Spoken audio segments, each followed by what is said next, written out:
Hey folks, Pat here from DNS, and this Madison area fishing report is current as of Friday, December 13th. Well, Friday the 13th, everybody's lucky day, right? I know I'm having a doozy here. I just did a simple update on my computer and it caused all kinds of other technical issues. So I think I got it worked out now. And I apologize for being a little late here on the post. A couple things to go over before we get into the report itself.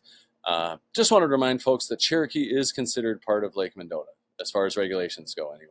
And on April 1st, 2024, new panfish regulation went into effect, 10 panfish in total for Lake Mendota, which does include Cherokee. So I still get calls, people asking about this. I've heard about arguments out on the ice. I heard about people taking 25 fish still and thinking it's okay. And I get it. It is confusing. If you Google Cherokee panfish limit, one of the first things that come up, or like the AI generated answer that comes up, says 25 fish. So yeah, it's confusing. I promise you it's 10 fish in total.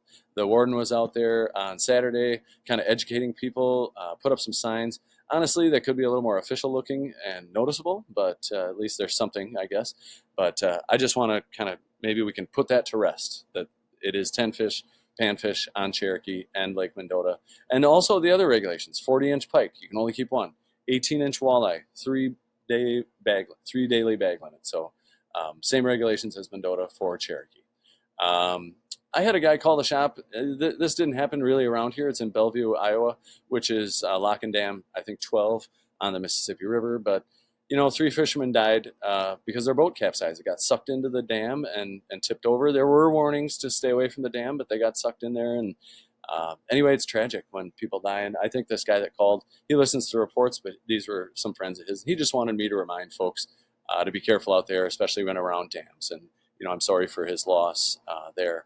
But yeah, you got to be careful out there. Not a lot of folks fishing rivers right now around here. But anyway, just a good reminder to be careful. Yara Fishing Club, awesome group. Can't say enough great things about them. They have set the date for their kids' ice fishing day. It's officially going to be on January 25th this year on Monona Bay at Brittingham Park. Now, this is an awesome event.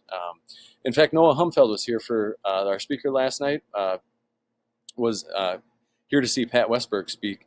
And we were talking about the kids' fishing day, and this was the first time he ever ice fished. Was when he was a kid. He went to this fishing day, and now he's a guide. So yeah, I mean, this you never know if you introduce a kid to fishing, how far it'll take them. But this is a great event. Kids walk away with a free ice rod and reel.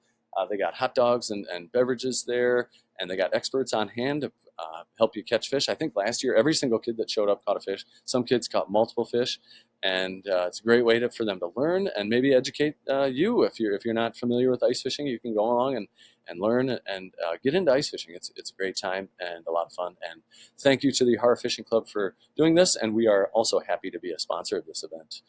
So yeah, check it out. I'll be updating you with this, or reminding you every week. The Wisconsin Ice Fishing Expo is this weekend in Oshkosh. You know, personally, I'm not a big fan of these things, but if this is your scene, then go check it out. And what else we got? Oh yeah, so Pat Westberg was in last night, gave a great presentation about fishing for pike, tip-up tactics that he uses. You can see a lot of hands-on like stuff, and he just did a great job. So want to thank Pat for coming in. That was the second installment of our winter seminar series. Next Thursday, we have Jim Kasuda. Will be coming in December 19th. That's next Thursday here at 7 p.m. Jim is pro staff for Clam Ice Team in Vexlar. They call him Mendota Jim. He knows the Madison chain like the back of his hand. And he's going to be talking about all the different things you can use to catch gills. And he might talk about some perch. If I know Jim, he'll likely get talking about perch too. So anyway, super knowledgeable guy. This is going to be a great presentation. You don't want to miss it. And yeah, so we'll see you next Thursday at 7 p.m. And that's going to wrap up our seminar series. I will be posting Pat's video to the YouTube channel in, I don't know, a week or two, something like that. And then hopefully Jim's recording goes okay. Brian's did not work out for us. With the ice, you know, we'll call it developing right now. I want you to be safe out there. At the very least, get some floating ice picks to get yourself out of a jam. Rope is a good idea. We got these J ropes. They're super handy for hauling a sled. And also, you know, spud bars, great idea out there. And then another quick reminder, we got these tungsten ice flies that Brian Zucke was talking about last weekend. Got a bunch of those in stock. Tying materials for if you want to tie your own ice jigs. And a picture of the front door here.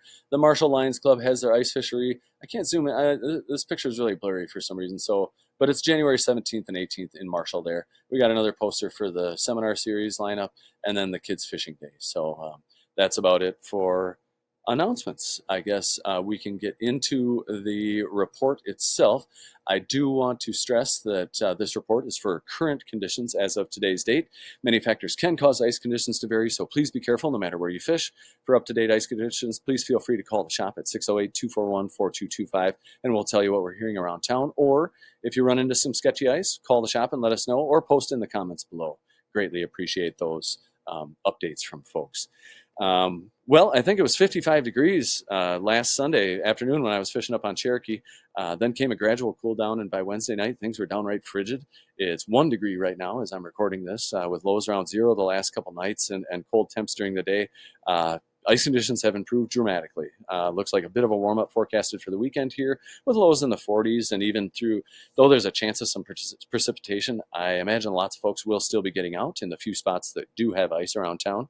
Next week, temps looks pretty seasonal, where I don't expect to lose any ice, but we probably won't gain much either. Pause here quick. All right, and we're back here. So as far as ice conditions go around town, ice conditions are probably 90% of the calls we get here at the shop these days, and we try to stay on top of it as best we can. So here's what I know. We lost a little ice from the warmer than expected temps last weekend, but the cold the last couple of days have improved conditions greatly. Cherokee up here has about 5 to 6 inches of ice as of yesterday and is generally safe for foot travel. I haven't heard of anyone being down here on the Marshall Park Lagoon, but they had ice last week. It got pretty sketchy with the warm weather, and I'm sure folks are probably out there today. It's so you check it out. I guess do be careful if you go down there. Not sure about anywhere else on Mendota itself. I guess University Bay could have capped over last night. It was very cold. I didn't think it was capped over as of Wednesday. I drove by Warner Bay last night over here, and it was very glassy and calm. It was not capped over, but it could have last night. It was dark when I came in this morning, so I don't know about that. Down on Monona, I think I did hear that Weechawuk, formerly known as Squaw Bay, has capped over. I imagine Turville is the same way. Of course, you know, we've been talking last week, we were talking about folks on Monona Bay off from Birdingham Park. That's been capped over. Probably has, I don't know, 5, maybe 6 inches of ice on it by now. The triangles, South Triangle has been capped over all week. There have been guys on it. And the North Triangle, I think, just capped over or officially fully capped over last night. I talked to a guy this morning who said he was down there and there was about 1 inch of ice, 3 inches of ice near shore, but then one inch of ice not far off. So I would avoid the North Triangle at least for a little bit. Lake Winger over here has some ice on it. There have been guys on it all week. Do be careful. There are some springs, you know, where you might launch. Where is that? Over here by the boat launch over here. I know there's some springs on this end of the lake, and so do be careful out there. But the ice should be pretty safe for foot travel that way. Otherwise, down the chain, Upper Mud has been capped over. There have been guys on it all week. If I had to guess, I'd say there's 4 or 5 inches out there. Folks been fishing the dredge hole up there, and we'll get into how folks are doing in a little bit. This is just ice conditions. I heard that Wabisa is capped over as of Wednesday. Wednesday night it capped over. So I'm not saying that you should run around out there with an ATV, but I know they've been off Lake Farm most of the week, so that's probably safe for foot travel in the Lake Farm area, and probably the south end of the lake here down off Goodland Park is likely pretty decent for foot travel. I'd avoid the middle of the lake though. Keeganza, I imagine, is capped over. I haven't heard anything specific off of that, but and the ditches down by Stoughton, they've been capped over for a while, and I imagine have plenty of ice. Generally around the chain as far as fishing goes, not a lot to talk about because folks are really only fishing the areas with ice that I just mentioned, and I would call the action that I've heard around town spotty in most places. Since we're fishing shallow water right now, it's mostly a bluegill bite with maybe a crappie here and there. Spikes, waxies, and plastics are all working well for panfish. Folks running tip-ups with medium and large shiners have been catching some bass and pike and a few walleye. With folks running like a small sucker or something also works for those fish. But yeah, hopefully things only improve from here on out, and I am going to pause it to take care of this customer and be right back. And we're back here. So yeah, up here on Cherokee, we'll get into a little more detail on some stuff. I was fishing up here this weekend, Sunday. It was 55 degrees. I was hot, sweating, and there was 4 inches ice then. I'm sure there's at least 6 inches ice by now. So I'm saying it's currently safe for foot travel. I struggled at first when I got there, but what I did was I just moved around until I found some fish. And what you really got to look for up there is look for weeds, maybe some cloudy ice, because if you're on clear ice, you're standing 3 feet above the fish you're trying to catch. But yeah, and move away from the crowds a little bit. There have been a lot of crowds. Most of the congregating crowds are kind of out in this area and then way out here by the island. And both are great spots, but I like to fish away from the crowd. So don't be afraid to poke around and move and try to find some weeds, and you'll likely find fish. And again, Cherokee is under the same regulations as Lake Mendota. So just want to remind you of that. I guess not much to report on Lake Mendota itself, other than I'm sure folks are fishing down here to Marshall Park in the lagoon there. I haven't heard anything about ice thickness or if they're catching fish, but I imagine the ice is pretty good by now. Down on Monona, kind of the same thing down there. Like I said in the intro with the ice conditions, sounds like Weechobuck, formerly known as Squaw Bay, is capped over. Cherville's probably capped over. Monona Bay is the star of the show, as always. It's got probably 5-6 inches out there right now. It is very clear and very clear ice, so folks have been struggling down there. There are a lot of fish in there, but they've been struggling because the fish are spooky when you're walking right above them like that. So South Triangle ice doesn't sound like it's great, but it's at least fishable. North Triangle I would stay off of for a little bit. I would say, let's see, Wingara. I haven't heard if they've been getting fish down there. A lot of small panfish usually, but some decent tip-up action. Sometimes bass, pike, maybe a muskie in there. So there's that. I guess down on Wabisa, the upper mud has folks have been fishing on that for a week. I've been hearing about some panfish action, but it's been spotty. Better, it sounds like the tip-up action's been a little bit better down there than the panfish action. And I would expect there's like 4, maybe 5 inches ice down there by now.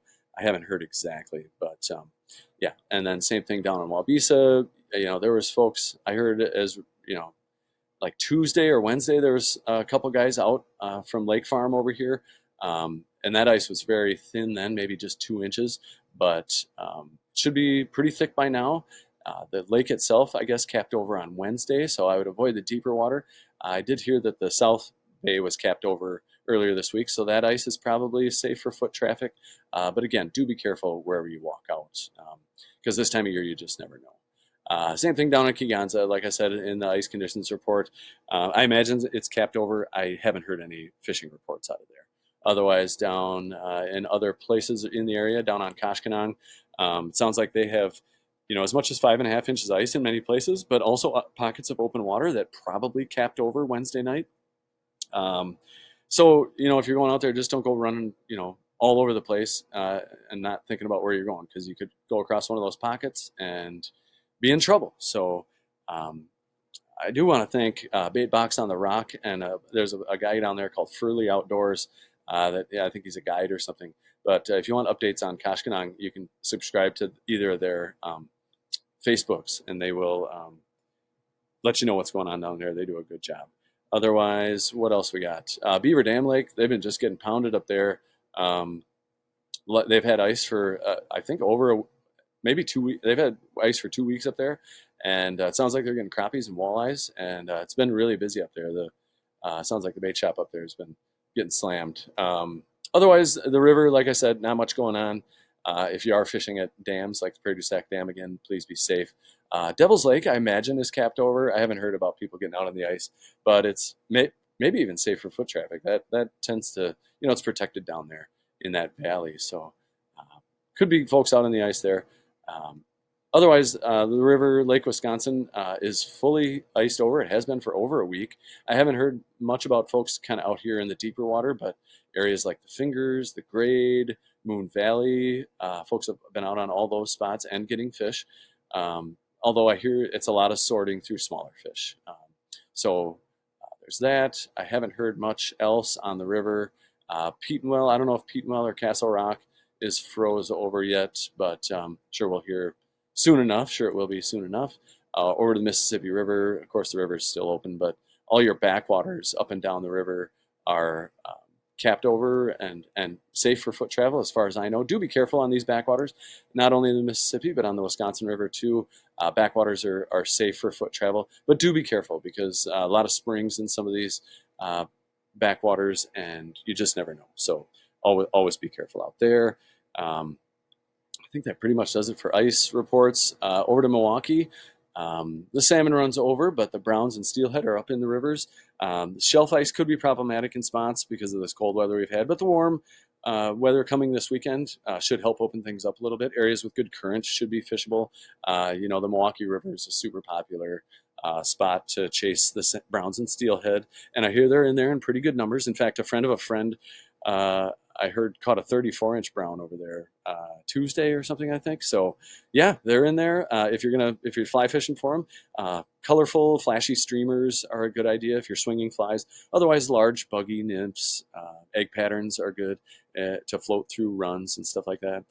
Spawn sacks and spinners or jerk baits work well if you're running spinning gear. But yeah, that's a very unique fishery and a lot of fun. And if you get one of these warmer days, maybe go over there if you don't feel like ice fishing. But you would need a Great Lakes salmon stamp to do that. Just 22 more days until the inland catch and release fishing season opens. So not that I'm counting down or anything, but the inland trout season is one of my favorite things in the world. And for our Happy Fly Day feature, it's cold.